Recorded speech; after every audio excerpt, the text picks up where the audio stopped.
What's going on? This is Cody, broadcasting from Seacrest Studios here at B-Boy 45. I've got another special edition of the latest news to keep you in the groove with Maya.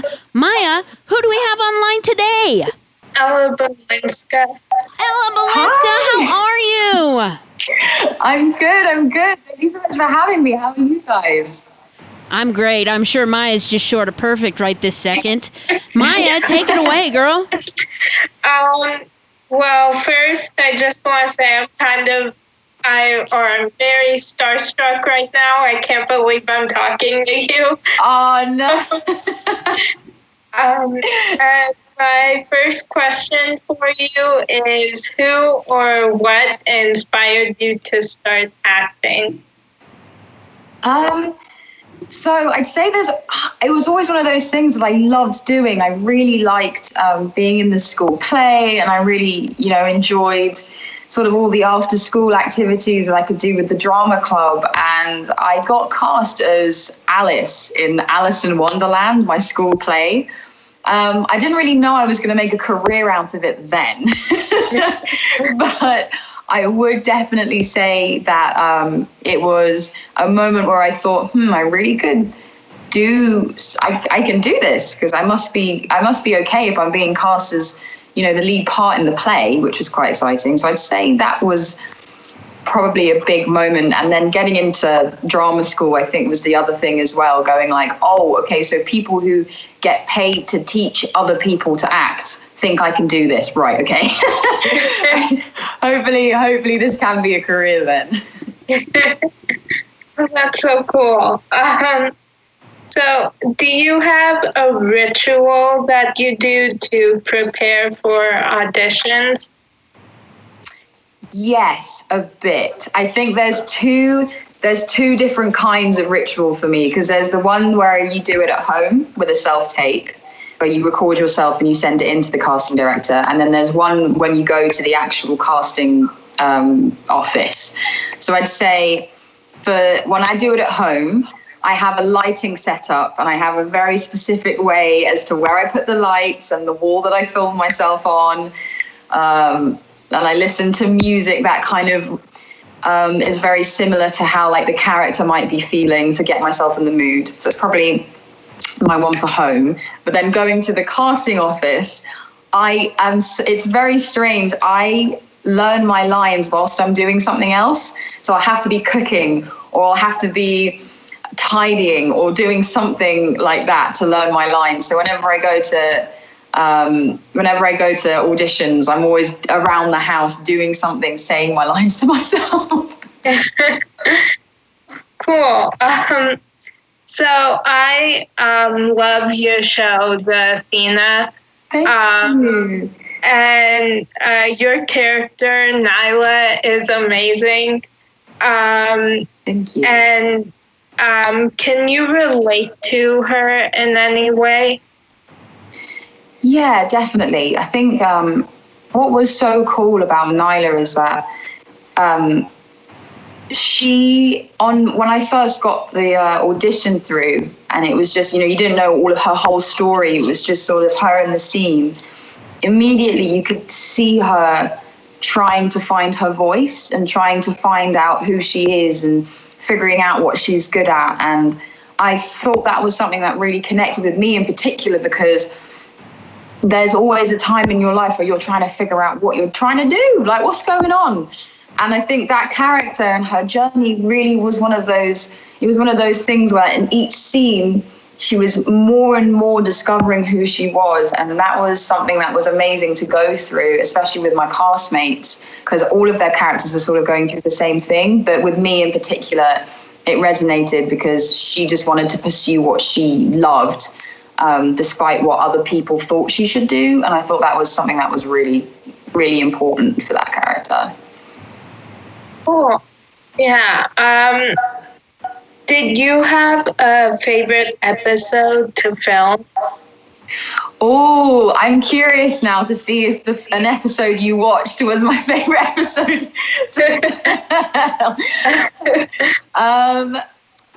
I'd say definitely all of any fantasy scene was really fun. So whenever she went off in her own head and she had her own thought process going on, that was really fun. And then also, I don't want to give any spoilers away, but the last episode was great.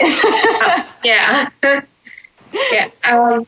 I think one of my favorite episodes is, I don't remember what, okay, now I'm blanking on everything. I don't remember that episode name, but, okay, I don't know why. I just forgot like every character name. There are so many characters in this show. When you asked me this, I was like,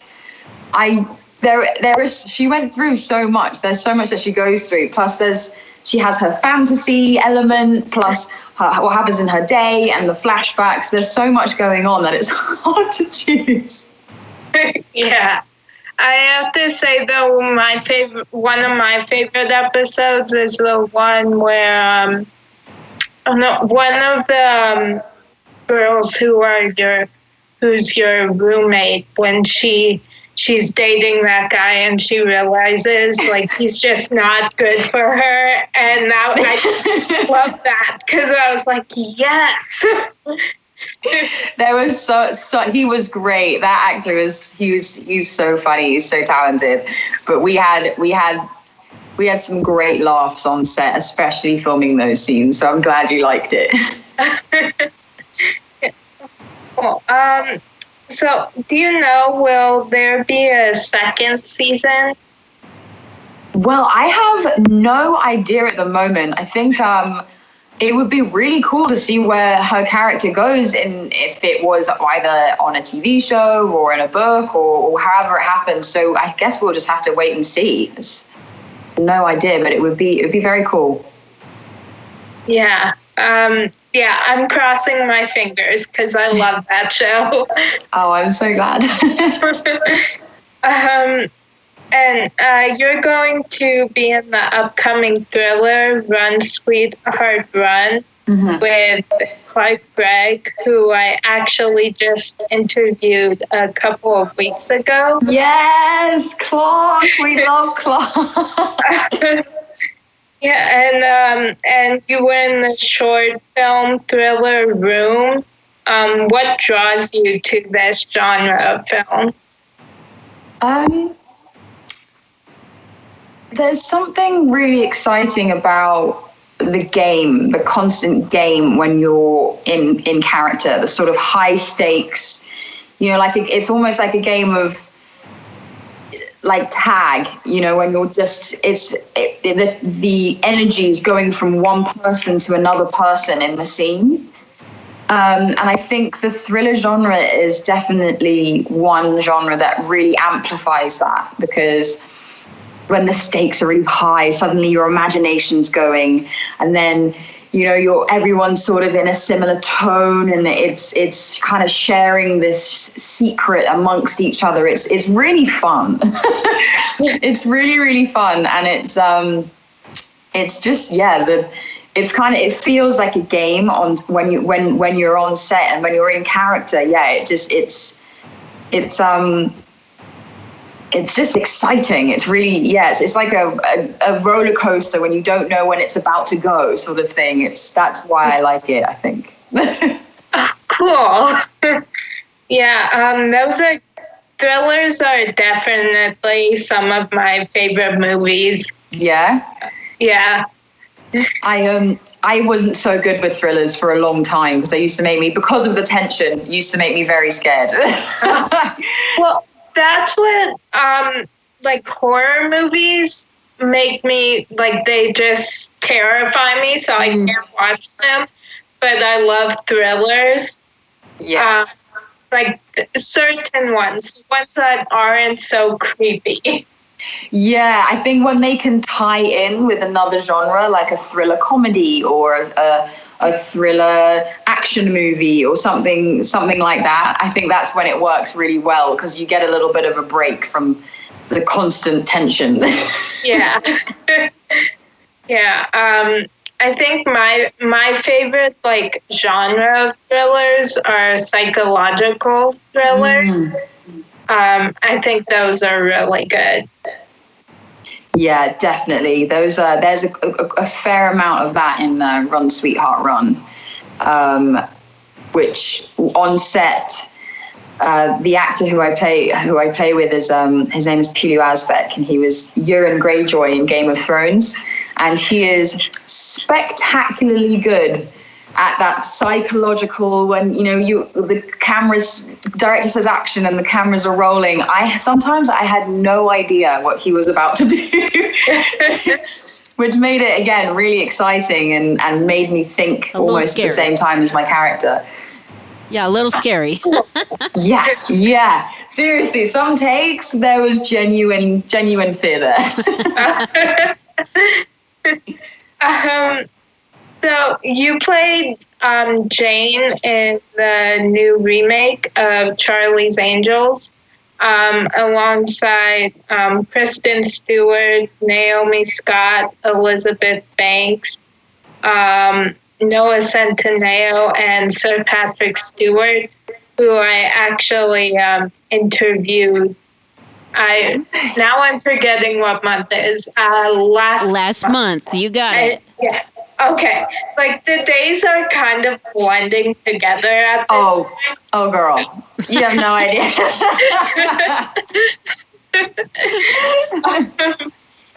So, I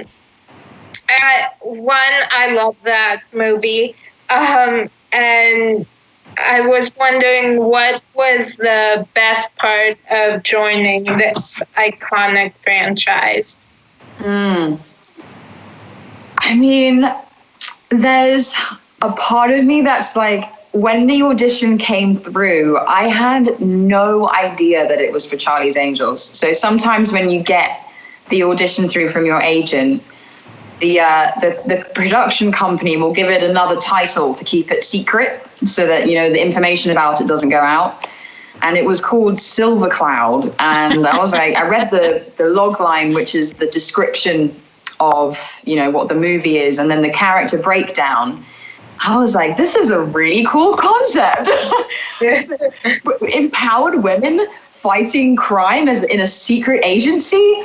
And then my character was really, just really cool and super strong and powerful and really skilled. This seems great. And then at the bottom of the email, my agent had typed in, just in like a different font, because it was his own typing. And it was like, oh, by the way, this is the Charlie's Angels reboot. And it was just, I was so happy that I loved the log line and the character breakdown and the script that I read before I even knew what it was. So that was just, Elizabeth Banks is amazing, and she did such an incredible job with it. And I think that was one thing that made it really special, was that not only is it an iconic franchise, like you said, not only has it been written and put together by a woman as well, but reading it just with complete face value without the franchise behind it, when I had no idea what it was, I loved it, and it felt current, it felt modern, it felt relevant. That was what kind of meant the most, knowing that we could push it into when it came out in 2019. Oh, cool. My family and I just watched it a little bit ago, and my mom has seen a couple of the Charlie's Angels movies. We saw like half of one, and then I don't remember why, but we didn't get to finish it. So we saw like half of the one with Drew Barrymore. And yeah. And I don't remember why we didn't finish it, but yeah. So, but hers you finished and you liked it. Yeah. Yay! Yeah. I'm glad. Yeah. No, this one we sat down and we watched it all the way through, because there are some movies where we sit down and we watch half of it, and then we have to go do something else and and finish it. And so That's what I'm like with a lot of TV series. I end up watching like really intensely halfway through a TV series, and then I get distracted. I need to do something else, and then I'll go back to my continue watching. I have at least 7 series that I haven't finished watching yet.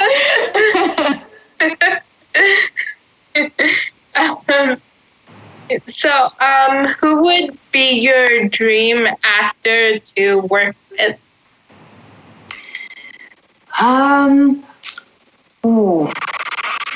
I mean, there are so many incredible actors that I want to work with. I think 2 actors that really do stand out for me, though, especially because we're represented by the same agent over in the UK, Identity Agency Group, is John Boyega and Letitia Wright. I think they are incredible at what they do. I think the truth they bring to their characters are amazing, and it would also feel great to work with them because it feels like it's within the family. So I think that would be pretty awesome. It'd be awesome to work with them. Oh, cool. So is there a character that you've played or a certain project you've done that holds a special place in your heart? So it's so interesting because it's like there's every single character. I wouldn't be able to sort of pick out one because for so many different reasons I'm drawn to each character in a personal way. I probably say, though, one of the first pieces I read that really moved me, and I actually acted out a monologue from there, was the character Salama from a play called Ruined by Lynn Nottage. And it was a play that won the Pulitzer Prize. And it was the first, play by a Black playwright that I've written. And she's female as well, which is really cool. So all of that together, it was just felt really like a voice that that resonated with me, and the way she wrote and the story is heartbreaking but so powerful. And I think that was one time where that was one character and kind of script that for me really like a play that really is quite close to my heart, I'd say. Cool. So do you have any upcoming projects? Yes. That you can tell us about. I do. What's so funny is that I think they're announcing really soon. So I'm like, I don't want to get in trouble with like take away from their announcement, but it's coming out. The announcement's coming out really, really soon. I'm so excited about it. It's really, I'm like, what can I say without getting in trouble? It's really... Is it a movie? I can't say. Oh, you can't say that. So okay. Crazy? That's okay. That's okay. The madness of this, like it's like everyone loves a big entrance. Okay. Well, you're in it. You're in it, and that's what matters. I'm in it, and it's going to be really cool. I think it's something that's going to appeal to a lot of people, I think. So I'll leave it there. Do you think it's something that's appropriate for like teenage kids? Yeah. Okay. What about for younger or just teenagers and up? Yeah, I'd say yeah, we're kind of in between to YA and up, I'd say. Okay. Yeah. Okay. Yeah. Got it. Well, then we'll keep our ears open, and of course Maya will update us because she's the one who knows everything. So she'll tell us when the announcement comes out, and then we'll all keep our eyes and ears open for it. Wow, thank you. So there was a lot of great music in the Athena. Is there a song that you're currently obsessed with? Oh my goodness. Yes, there is. It's just funny you say this because we just spoke about the Netflix shows that I hadn't watched the whole way through. One show that I watched really recently the whole way through was Money Heist. And in that show, there's a sort of like an anthem, which keeps occurring throughout the show to sort of, it's like a very bringing the people together song in the, arc of this story. And it's the song Bella Ciao, which is sort of like an Italian protest folk song from, I think, like the 19th century or something like that. But there's a remix that I found, on Spotify that I am obsessed with. So I'm like driving through the streets, like playing this Italian folk song remix. Full volume. And it's in Italian. Yeah, it's all Italian. Do you know what you're saying? Someone called El Professor or something. Sorry? Do you know what you're saying when you're singing along? Yes. Okay, that's good. Yes. Don't worry.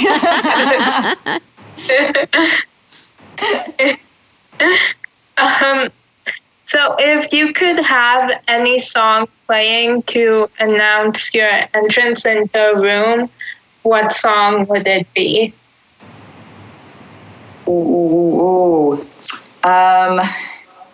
This is one of those questions where I think a lot of people could agree it depends on the mood, you know what I mean? Yeah. Depends on the mood. It's like, do we want to go for something a little bit more chill, or do we want to go for something that's like bam? I'd say pretty much any you know what, the soundtrack from the new Lion King was pretty solid. I'd say any song from there at the minute. It probably changed next week, but there's that song, I think Power, that's in it or something. That's amazing, and I'm loving working out right now. So whenever I walk outside, that's sort of the first song that I listen to. So yeah, maybe that one. Oh, cool. Yeah, just when you were saying, like, it depends on your mood, there's one song for me that I love, but it's either like it makes me happy and I'm singing along, or it makes me cry. Like, there's no in between. Yes. It's one extreme or that. Yeah, there's a certain, especially with acting as well, with music and everything, the way it moves you, it's so powerful. I love doing that with my characters. Oh. Yeah. What is your biggest pet peeve? Okay, aside from dodgy Wi-Fi, aside from really bad Wi-Fi, probably, I don't know if it's a pet peeve, but falling at the last hurdle, like stopping at the last hurdle, if that makes sense. So just before you get to that last thing you need to get past, whenever, like, and I've done it sometimes where I just sort of go, oh, you know what, just no. Or when I see other people do it and they kind of stop and at the last thing that they need to do, I'm the person who will quite literally drop everything they're doing, see my friend who's just done that, and make them do push them over this last hurdle so they can achieve what they want. But yeah, I think there's so much strength inside people that they don't realize that they have, and they doubt themselves just when it becomes critical that they don't. And I think so maybe it's not a peeve, maybe it's more of a it makes me want to help them go and do it. So maybe it's more of a thing that gets me going to try and help people. Yeah. Cool. I definitely, I get that. Mm-hmm. So if somebody narrated your life, who would you want the narrator to be? Ooh, this is such a tricky question. There are so many people. And as well, remember what we were saying about mood? It's like, what's the mood? Yeah. I'm like, if I want to seem like really cool or like really, I don't know, if I'm having more of a vulnerable day, I'm not sure. Gosh, maybe, I don't know, like, I'm like, my mom knows me pretty well. So my mum or why? Who would you have? Have you thought of anyone? Oh. I think either James O'Day or Reese Witherspoon. Oh, nice.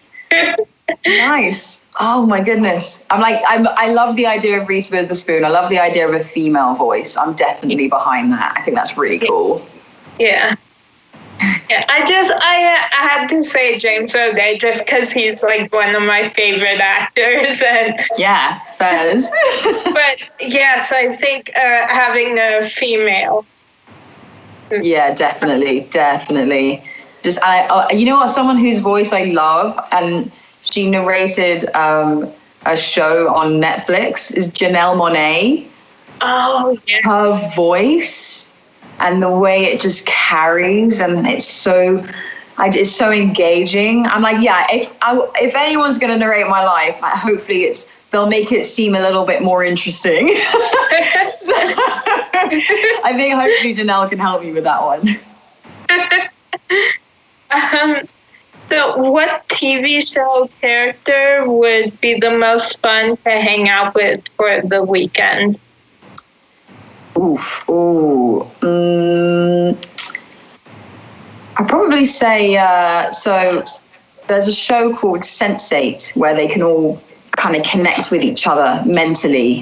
And I think that would be really interesting to hang out with one of those guys, because they're all really cool people as well from different walks of the world. But it would mean that they can connect with other people around the world. So it would mean by hanging out with one person, I could connect with 8 different people as well with different walks of life. That would be pretty cool. I suppose that would mean I'd have to have that ability.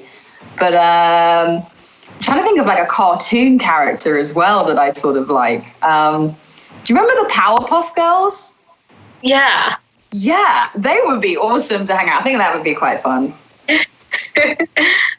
Cool. Yeah, when I ask people that question, I'm always thinking like, I just think Sean and Gus from Psych would be so fun to hang out with. Yes, that's such a good answer. Make me think about my one now, but I think I'll stand by the Powerpuff Girls. They seem like they have a fair amount of fun. Yeah, I like that answer. So is there a line from a movie, book, or song that's had an impact on how you view the world? Well, my favorite book is actually The Great Gatsby by F. Scott Fitzgerald. And there's an amazing line in it when Gatsby essentially meets Daisy, and Nick, who's the narrator, expresses how once Gatsby had met Daisy, his number of enchanted objects had diminished by 1, which is basically saying, like, you know, the amount of special things, untouchable things that he'd imagined in his head and he thought weren't accomplishable, you know, had it gone down by 1. And I think in a way it's sort of it's such a tragically beautiful line, because I choose to see it in a more positive light, because I think there are so many things that we think are unachievable, things that we think that we can't get to, things that we think are so beyond our reach that they've just become this enchanted object. And I think it's so wonderful in the fact that enchanted object that he thought he couldn't get, he finally could, and he was able to get there. And I think for me, I find it really inspiring by the fact that it sort of humanizes those things. It makes them seem accomplishable. It makes them seem, you know, not too far away and not too hard, without, you know, you still got to put in some work, but it makes it seem like you can get there. And I love that. And I think that's really beautiful. And that's one of my favorite lines. Cool. So my last question for you is, who do you consider to be a real life superhero and why? Wow. Man, I mean, I've got to. I think I've got to say my mum. I think I've got to go there. I'll put my mum down for this one. Yeah, my mum, she's always been there for me. She listens to me. She's been such a support for my whole journey. Like, I've had times in my life where, especially when I was younger, I wanted to do this and I wanted to do this, and she'd always just sort of be like, okay, like just supporting me wherever I was, wherever my mind was headed. And she always made me believe that I could do whatever I put my mind to, I guess. Yeah, shout out to the mums. Shout out. That's a good shout out. Yeah. Yeah, I'd have to say my superheroes are my mom and my sister. Oh, yeah. That's so lovely. What are they called? Well, my sister we're actually twins. And no way! Yeah. Oh, well, big shout out to them. Oh my gosh, give them my love. Well, yeah, my sister, her name is Leia, and then my mom's name is Sheila. Big love to Leia and Sheila. Oh, yes. I'll tell them. Thank you. Well, thank you so much for calling in. I'm still not completely sure this is actually happening. No, thank you. Thank you so much for having me. Honestly, this is the highlight of my week already. Even though it's Monday, it's highlight of my June, definitely. So thank you so much. It's been like awesome questions as well. Really cool questions. Well, thank you so much for sharing with us here at Children's Hospital Colorado. And just know, if you're ever in Colorado, we'd love for you to swing by, meet all the patients. I'm sure they'd love to meet you. Bye. Bye. Bye.